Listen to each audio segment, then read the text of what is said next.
The dim glow of the research vessel's control panels pulsed rhythmically, casting eerie reflections across the metallic walls. A faint hum reverberated through the ship, a low, almost meditative sound. The crew of the vessel, scholars, biologists, and psychoanalysts of that collective, had spent the last 8 planetary cycles orbiting Earth, gathering data, dissecting the complexities of human behavior. And now they were leaving. Fleeing. Bioluminescent tendrils twitched erratically as he hovered over the console, his many limbs moving with precise, practiced efficiency. Data logs flashed before his multiple eyes, scrolling faster than any mind could follow. It didn't matter, he knew what they said. He had read them 100 times, hoping to find an error, a flaw in their calculations. But there was none. Every conclusion led to the same grim reality. Behind him, Voss wavered, the glow of his own tendrils dimmed with unease. Are we certain? There is no margin for error. Did not turn to face him. Instead, his elongated fingers moved to the communication relay, preparing to send their final transmission. There is no error, he said. Only failure. Our own. Appendages curled inward in distress. But they are so primitive. Their minds are inefficient, filled with contradictions. They are incapable of advanced consciousness, let alone dangerous psychological influence. A silence stretched between them. Outside the reinforced observation window, Earth hung in the void, bathed in the light of its yellow star. A planet of chaos, war, and boundless potential. Exhaled, a slow, deliberate release of air, mimicking the meditative practices he had studied among the humans. It had fascinated him at first. The notion of internal landscapes, subconscious realms, imagination so vivid it could shape entire cultures. Dreams had seemed harmless then, a quirk of an undeveloped species. He had been wrong. They do not understand what they are, murmured. Their species should have perished millennia ago, yet they endured. Not through strength, not through logic, but through something else. Something no other species possesses in this form. He turned, his 6 eyes locking onto their dreams. Shuddered. Dreams? What threat could a hallucination pose? Stepped aside, gesturing to the main display. The holographic interface flickered, shifting to reveal a timeline of human evolution. At first, it seemed standard, early primates, fire, agriculture, empires rising and falling. But interwoven between every leap forward, there was something intangible. Stories. Ideas that should not have existed, yet did. Concepts that reshaped the very nature of their reality. Gods conjured from nothing. Machines imagined centuries before their time. Revolutions born from whispered thoughts. They create beyond their means, continued. They see things before they exist. And then, his fingers twitched, adjusting the display. They make them real. Tendrils flared with sudden understanding. You mean their progression is not just adaptation. It is prophecy. Nodded grimly. Every species evolves through natural selection, through necessity. But humans? They evolve through belief. They imagine futures that should be impossible, and somehow, they manifest them. He turned back to the console, his limbs working quickly now. We thought we were observing a species in its early stages. Instead, we have been watching something far more dangerous. Something that does not yet understand its own power. Voice dropped to a whisper. And if they do? Fingers hesitated over the transmission key. He had pondered this question in solitude, tracing every variable, every probability. There was only one outcome. If they learn what they are, he said, they will become gods. A chilling silence settled over the chamber. Dared not move, dared not question further. He could feel the weight of the truth now, the enormity of their mistake. What do we do? He asked. Tendrils twitched. He pressed the final command into the relay, activating the transmission beacon. We leave. We erase our presence from their records. We send one last message to any species foolish enough to come here. His voice was devoid of emotion as he spoke into the ship's recorder. To any civilization that finds this transmission, abandon your research. Do not study them. Do not interfere. And above all, he took a deep breath, as though steeling himself against something unseen, something pressing at the edges of comprehension. Do not let them dream. The transmission sealed. The engines roared to life. But before the ship could break a orbit, an anomaly appeared on the scanner. A ripple in the fabric, originating not from the stars but from Earth. Dr. Elias Carter lay motionless on the metallic recliner, electrodes pressed against his temples, wires snaking down his arms, linking him to the dream interface. The dim glow of monitors bathed the laboratory in a cold, sterile light, rhythmic beeping filling the silence like an artificial heartbeat.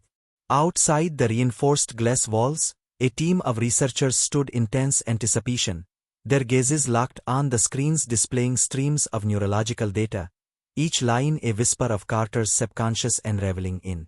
Dr. Patel, the lead researcher, watched intently, her fingers tapping anxiously against the console.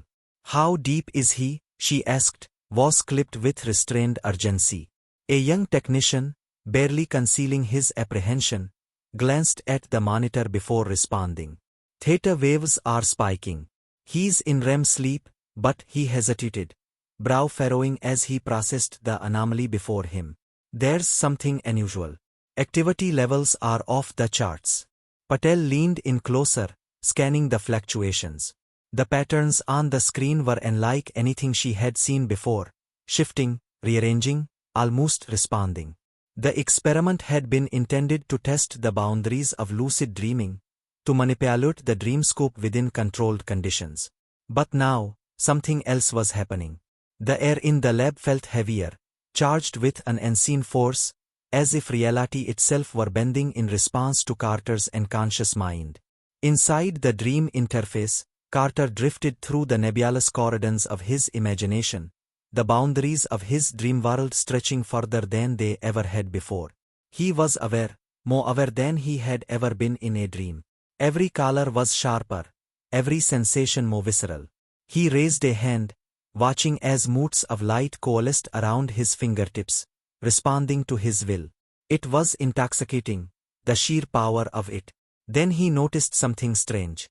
The dream did not feel like a dream anymore. The edges weren't dissolving into vague impressions as they usually did. The structures, the details, they remained solid, as if his mind had crossed some invisible threshold. He reached out and touched the air, and it rippled, as though the fabric of his thoughts was interwoven with something much larger, something just beneath the surface of existence. A voice echoed through the ward, though no one had spoken. "You are awake." Carter turned sharply, but there was no one there. The dreamscape around him twisted, shifting in ways he did not command. He had mastered lucid dreaming years ago. Nothing in his subconscious should have been beyond his control. And yet, the world was moving on its own. In the lab, an alarm blared. Patel jerked her head toward the console. "What's happening?" "His vitals are spiking. Heart rate at BPM. His neural activity is its." The technician stopped short, eyes widening as he pointed at the screen. "Dr. Patel, the readings." Patel followed his gaze and felt her stomach twist. The patterns weren't random fluctuations of brain activity anymore. They were forming shapes, symbols, veins that she had never seen before but instinctively recognized. Something ancient. Something impossible. The glass walls trembled. Instruments flickered erratically. The laboratory's fluorescent lights dimmed and brightened in rapid succession, as if reality itself was having difficulty maintaining its integrity. "Shut it down," Patel ordered. "Now." A researcher slammed the emergency shutdown button. The monitors flickered, the machine whirred, but nothing happened. Carter remained in the dream interface, trapped between consciousness and something else. His eyelids fluttered, his mouth opening slightly as if trying to speak, but no words came. Inside the dream, Carter felt it, something watching him. Something vast, pressing in from the other side. He had gone too deep. He had reached beyond the barriers of his own psyche, into a place that should not have been accessible. A shadow moved at the edge of his vision, shifting, formless yet terrifyingly real. Carter turned to run, but the Dreamscape itself resisted, twisting around him like a living thing. He gasped, and for the first time in his life, he felt something in a dream that he had never felt before, cold. The kind that seeped into bone, into thought. Patel recalled as a pressure wave pulsed through the room. The sound was deafening, a low, resonant hum that shook the walls. One of the researchers screamed. The air itself was vibrating, charged with something primal, something raw. Carter's body arched violently, every muscle seizing as the readings on the screen spiraled into chaos. The symbols on the monitors flickered, shifted, then formed words in a language none of them had ever seen before. Then the power in the facility failed. The room plunged into darkness, save for the glow of the emergency lights. The hum ceased, leaving an almost deafening silence in its wake. The monitors sparked and fizzled, the dream interface now eerily still. Carter's body collapsed back onto the recliner, breath shallow, limbs limp. For a long moment, no one moved. Then, Patel stepped forward cautiously, pressing trembling fingers against Carter's wrist. A pulse, rapid but steady. She exhaled, only slightly relieved. But then Carter's eyes snapped open, and he gasped as if emerging from drowning waters. His pupils dilated and focused, and when he finally turned to look at Patel, his expression was one of pure, unfiltered terror. The sky over the research facility fractured like brittle glass, jagged lines of light slicing through the atmosphere as reality itself seemed to bend and splinter. A deep, resonant hum pulsed through the air, a frequency that rattled bones and sent waves of nausea rolling through those who stood beneath it. Dr. Patel staggered back, her breath hitching as she watched the impossible unfold above her. The town beyond the facility, once a quiet collection of streets and homes, had become a twisted reflection of itself. Buildings stretched unnaturally, twisting at impossible angles. Street lights flickered erratically, casting shifting shadows that did not belong to any earthly form. The people, those who had not fled, stood frozen, their expressions blank, as if their minds were caught somewhere between waking and dreaming. Inside the lab, Carter clutched the edge of the recliner, his knuckles white. He had felt this moment approaching long before the alarms had begun, before the walls had trembled and the lights had dimmed. He had seen it in the depths of his dreams. But dreams were supposed to stay confined within the mind. They weren't supposed to spill into the real world. Their calming, he whispered, was barely audible over the growing cacophony.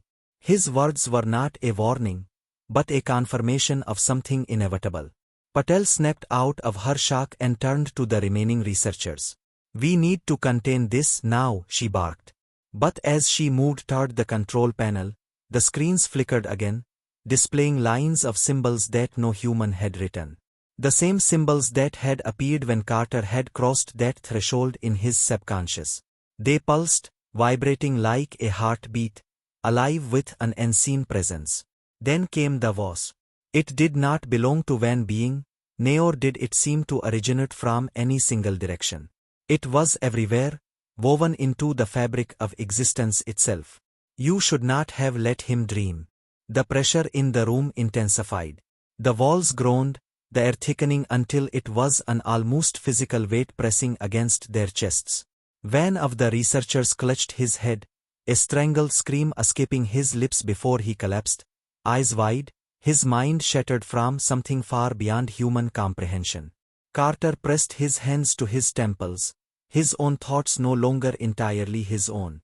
Something was inside him, inside all of them now. It had slipped through the cracks, through the opening that should never have existed. Outside, the town continued to change. The streets became shifting landscapes, warping between different eras, different possibilities.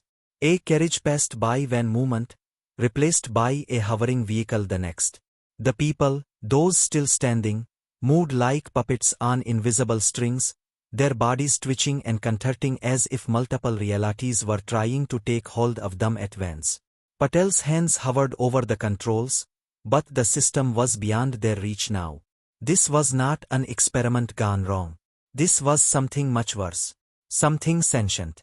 Something that had been waiting. The voice returned, softer this time, almost amused. Now they dream without end. Carter gasped as his vision blurred. The laboratory around him twisted into a new form, shifting into something unrecognizable. He was no longer in the facility, no longer in any place bound by the laws of physics. He stood in a vast expanse of swirling darkness, filled with shapes that defied logic. Towering figures loomed at the edges of his sight, their forms flickering between silhouettes of unknown entities and reflections of people he had once known. A hand, too many fingers, too elongated, reached for him from the ward. "Stop," he choked out, though he knew it was futile. "Please." But it was already too late. Back in the lab, Patel fell to her knees, her eyes locked on the monitors. The symbols had stopped shifting. The air had gone still. The world had reached its tipping point. Outside, the last remnants of the town dissolved into a formless abyss, consumed by the dreams that had been unleashed. Carter took one final breath as the darkness swallowed him whole.